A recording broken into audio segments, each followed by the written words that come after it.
తిరుమలకు దీటుగా యాదగిరిగుట్ట లక్ష్మీ నరసింహస్వామి ఆలయాన్ని అభివృద్ధి చేస్తామన్నారు మంత్రి కోమటిరెడ్డి వెంకటరెడ్డి. త్వరలో బోర్డు ఏర్పాటుకు కృషి చేస్తామన్నారు. యాదగిరిగుట్ట లక్ష్మీ నరసింహస్వామిని దర్శించుకున్నారు మంత్రి వెంకటరెడ్డి. ప్రభుత్వ విప్ బీర్లా ఐలయ్య.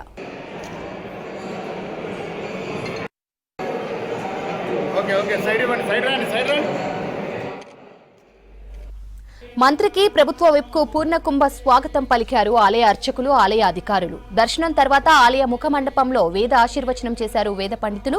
స్వామివారి లడ్డూ ప్రసాదం అందజేశారు. ఆలయ అనువంశిక ధర్మకర్త నరసింహమూర్తి చిత్రపటం అందజేశారు ఆలయ అధికారులు. యాదగిరిగుట్ట మండలం సైదాపురంలో కరెంటు సబ్స్టేషన్ నిర్మాణానికి శంకుస్థాపన చేశారు. తర్వాత కొత్తగా నిర్మించిన అంగన్వాడీ బిల్డింగ్ ను ప్రారంభించారు మంత్రి కోమటిరెడ్డి.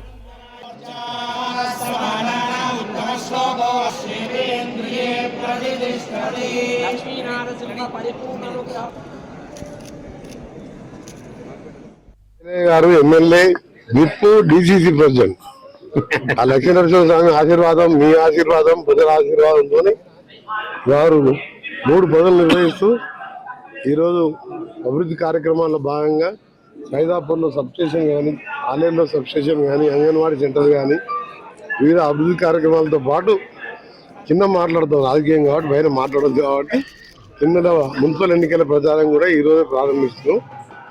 రేపు బహుశా రేపు మధ్యాహ్నం ఎన్నుండో నోటిఫికేషన్ వస్తుంది. అవన్నీ రాజకీయాలు ఇక్కడ మాట్లాడకూడదు కాబట్టి స్వామివారి ఆశీస్సులు వారిని అంటే మన అందరి విలువెల్పే కాదు, ఇలా తిరుపతిలో లాగా ఇంకా కూడా ఫ్యూచర్లో డెవలప్ చేయాలని మా గౌరవ ముఖ్యమంత్రి గారు నాతోని ఐలయ్య గారితో ఎప్పుడు డిస్కస్ చేస్తున్నాం. త్వరలో దీనికి బోర్డు కూడా ఏర్పాటు చేయాలని చెప్పి ముఖ్యమంత్రి గారు అతను చర్చించడం జరిగింది.